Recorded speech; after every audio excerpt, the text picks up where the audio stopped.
Welcome back to Nasdaq Trade Talks. I'm Jill Malandrino, global markets reporter at Nasdaq. We're coming to you live from Inside ETFs in Hollywood, Florida. And joining us for this, we have Jason Bloom. He's a global macro ETF strategist over at Invesco. We're going to take a look at defined maturity ETFs, the suite of BulletShares. Jason, it's great to have you with us on set. Fixed income has been a very hot topic at Inside ETFs, and we'll get to that in a moment. But defined maturity ETFs, tell us more about that, particularly in the current environment we're with right now, low interest rates.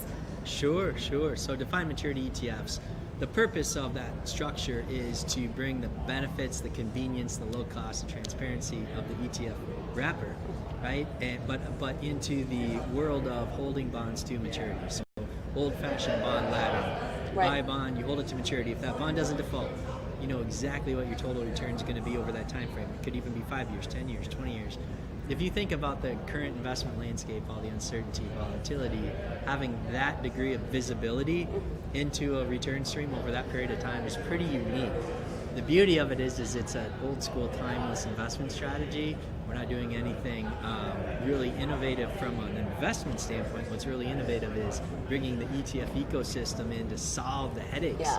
Buying bonds over the counter one at a time, one client at a time. Yeah, it would be time-consuming and expensive for a manager or a financial advisor to try and replicate that on their own. So the ETF wrapper certainly helps, and I think that's why we're seeing that growth with fixed income ETFs across the spectrum. Yes.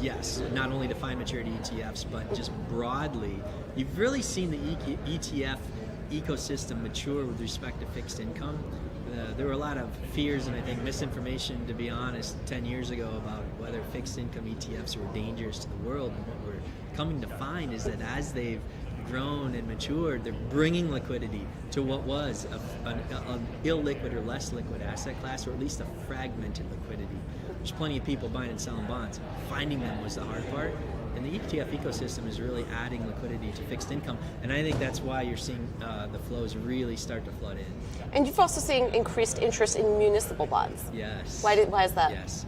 Well, you see a lot of reporting right now about at least signs of deterioration in corporate credit quality. Defaults are up 50% this year, albeit from very low levels, but yet people are concerned that might be a trend. And if it is, the muni asset class tends to offer a big step up in quality in investment grade munis, default rates that are a fraction of corporate default rates. And so whether it's taxable munis, which is a growing asset class as a result of the tax changes in 2017, and we've got an ETF that has a very long tenure in that asset class, it's getting a lot of attention, or whether it's tax-free muni yields in the 7 to 10 maturity range, you're seeing them actually higher than taxable equivalent yields in the corporate bond world. And so you get a big step up in quality, and if you're in a high tax bracket, an increase in yield, or at least holding that yield the same. It's a pretty appealing value proposition right now. Do you think we'll be in a low interest rate environment, at least for 2020 or for the longer term? It sure seems like it. The Fed is very unlikely to do anything in 2020. If there's a risk, it could be that if emerging markets really are accelerating in growth, now coronavirus last week has suddenly thrown a wrench into that thesis. However, I'd say if there's a risk the market's not prepared for, it's accelerating global growth and some inflation. If we get that, you could see the curve steepen even though the Fed's not doing anything, and that's going to catch a lot of people off sides. But it's hard to make that at the base case. Right now, range bound is probably our forecast. All right, Jason, thanks so much for joining us at Inside ETFs. And thanks for joining me on Trade Talks. I'm Jill Malandrino, global markets reporter.